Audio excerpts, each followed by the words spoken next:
The maternal mortality rate in Namibia has been increasing in the last 10 years. And naturally, this was something that was a high priority area for the government and is actually a priority area for most governments in the region. The project came about through a leadership innovation program funded by the Gates Foundation that looked at bringing leaders from different parts of the healthcare system together. So this would be the public sector, the government people, the private sectors, NGOs, religious organizations together, and using bridging leadership for them to shift maternal healthcare outcomes. So this is what it's like to be a mother in Namibia. Okay, so I'm 16 years old and I'm pregnant. And I'm like, okay, do I want to go to the clinic? No, I don't want to go to the clinic. Why? Because I'm scared of getting an HIV test. I came across women who were having their 4th or 5th pregnancy, and they came for their first antenatal care visit at 7 months.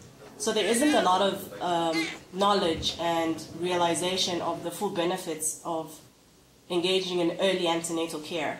And in the region in Namibia where we were running our pilot, which is Khomas, only 7% of the women went to antenatal care in the first trimester of pregnancy. Khomas is like any typical African city. I'm Zambian, so being in Khomas was like being in Kabwe, Ondola. You know, you have a very central, very concentrated town city center, and if you go out even, let's say 5 or 10 kilometers, you already encounter informal settlements. It's not unlike the typical African city that's displaying the effects of urbanization without job creation to support that. Katsutura Hospital is not far from the city center. You know, what's interesting though is getting from town to Katsutura Hospital could take you about maybe an hour drive. I actually spoke to 3 mothers who had walked more than 2 hours to get to the clinic. To walk 2 hours with a 7-month pregnancy just to access the clinic was quite a humbling thing to witness. When we went to the first antenatal care visit, right, it took 6 hours for the first mother to leave. And I personally, just sitting on the bench, I couldn't understand the system because I'd see mothers come in, they had their healthcare passports to the administrative nurse at the desk. They go to one procedure, go back again, one procedure, and go back again. So we had a team that was focusing on looking at improving operations. They created a map of exactly how they navigated, so when they'd go back and forth, and generated what we call a spaghetti diagram, because it really looks like spaghetti. It looks like little wiggles of movement, people walking up and down. And we showed this to the nursing staff and said, you know, this is what you have created in a process. People are going back and forth, and it's no wonder that it's taking 6 hours. And this was a big insight for them, because a lot of them had entered the system that was designed that way. They just inherited it. So what we then did was we created a very simplified process. It didn't require any great technical improvements. We actually worked with the nurses. So the nurses are the ones who figured out what made best sense for them and the order in which patients should go and so on. So they've actually improved it further. The second thing we did was to give women little numbers when they walked into the door so you would know which mother came in first. And we just used that to navigate them in the system. And through that redesigned process alone, we were able to reduce the waiting time from 6 hours to 4.5 hours in a single day.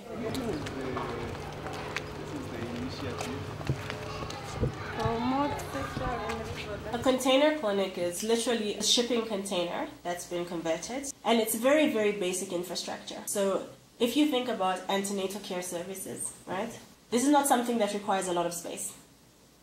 And I think this was one of the eye-opening insights into why container clinics are just as effective as a larger clinic in serving a large number of people, because rather than have a lot of space for a lot of other clinical activities that need to happen, because it's so specialized, that you could actually, you know, convert it relatively quickly and have an additional antenatal care facility that's relatively mobile and relatively easy to assemble. So they actually built and customized and launched the container clinic within 4 weeks.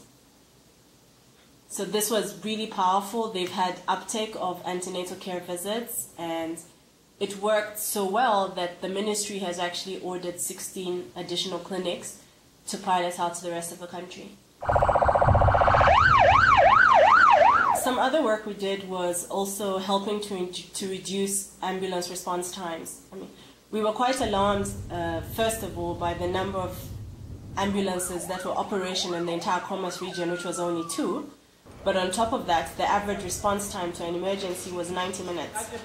And the problem was unbelievably simple. It was 2 things, really. The first one was they just had a faulty dispatch system. The second problem was Namibia is very hilly as well as sandy, so it's quite difficult for people to access hospitals unless they have cars. So we also found that the ambulances were actually responding to sort of non-ambulatory cases. So what we did was we actually called a meeting of the ambulance drivers. No one had ever convened a meeting for them to really articulate to their leadership that these are the problems and they're not complex and this is how you can easily help us to fix it. So we actually enabled them to fix their faulty dispatch system, and on top of that, the ministry actually donated a minibus, which was a shuttle service, to then respond to the non-ambulatory cases so that the ambulance could be reserved for emergencies. And the impact of that was that the average response time for the ambulances dropped from an average of 90 minutes to 28 minutes. The work in Namibia has taught us a lot of things. What it's taught us, first of all, was just the importance of getting local people to lead change.